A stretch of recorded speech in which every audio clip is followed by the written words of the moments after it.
Hi, this is Chinmayi. Today I'm going to be taking you to my recipe and on my how I went about making pizza base from scratch with only bread flour.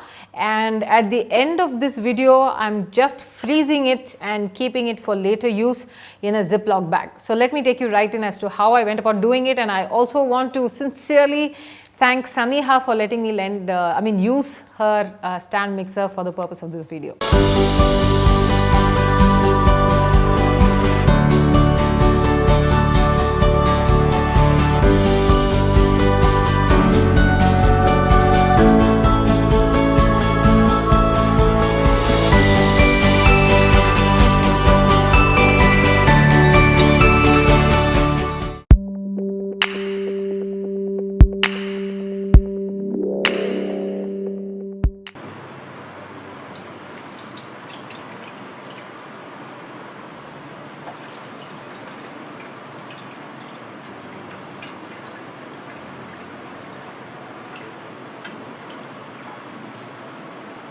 So you're putting a pinch of sugar,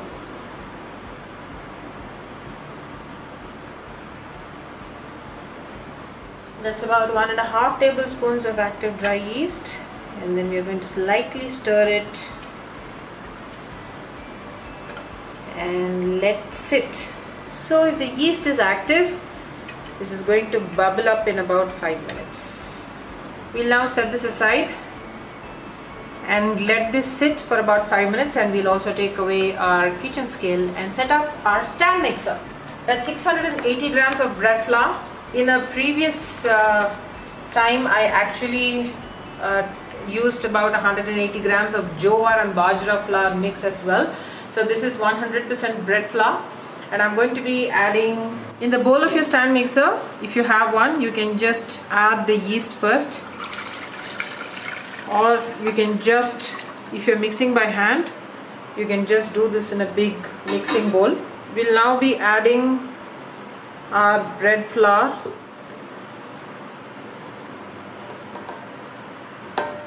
The dough hook is already attached into the stand mixer, and we shall now be adding 1.5 teaspoons of salt.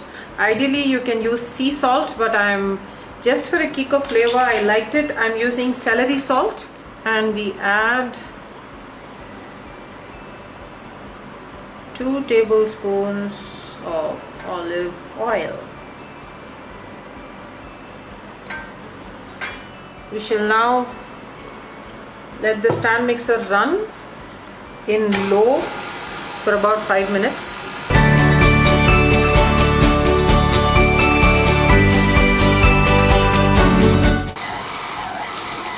So if you notice, the dough has already come together, so we're just kneading it for about 2 or 3 more minutes.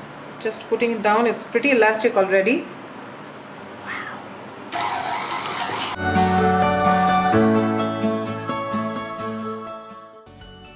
Basically our dough here is done. I'm just going to switch this off and just transfer this into a mixing bowl so that I can let it rise overnight. So we're just going to be transferring the dough into a bowl because it's going to double in bulk. We're going to oil this.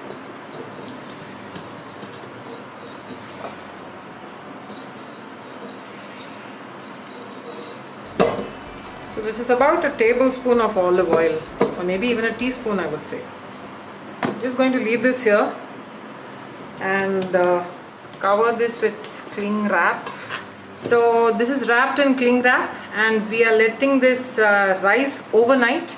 You can just make it rise for about 2 hours until it has doubled in bulk, punch it down and just go to bake, but I'm going to leave this overnight because I like the results that way. And tomorrow morning I'm just going to take this out, punch it once again and let it rise for 2 more hours. So this has actually risen overnight, and if you see, it's beautiful and bubbly. So you could, if you have the space, just let this rise in a refrigerator, or I have let it rise outside, and it's all beautiful looking awesome. Just going to give this a little bit of a punch it down. If you see, it doesn't really stick to my hand. Look at that. So just going to close this up and let it rise for 2 more hours now.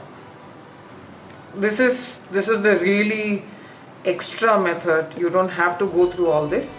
So I'm just going to use the same cling foil to cover up. So I've covered this up with cling wrap again, and this is going to rise once more, and from that I'll just separate it, and it will easily come for a couple of large pizzas and one small pizza. I have now divided the dough into half. I have put it into a Ziploc bag. I'm sealing it, and this goes into the freezer until when I want to make my pizza.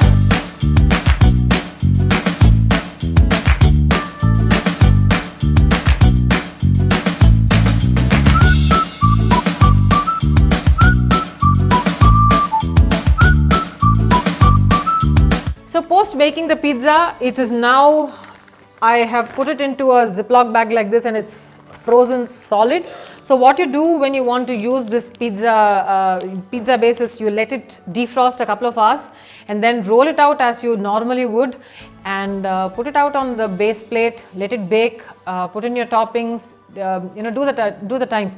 You need to be baking the base for about 12 minutes, and then you apply the sauces and then your toppings, and then you bake for a few minutes more, and once you're done, you are ready to rock the pizza at home. And until I see you in my next video, this is Chinmayi saying bye.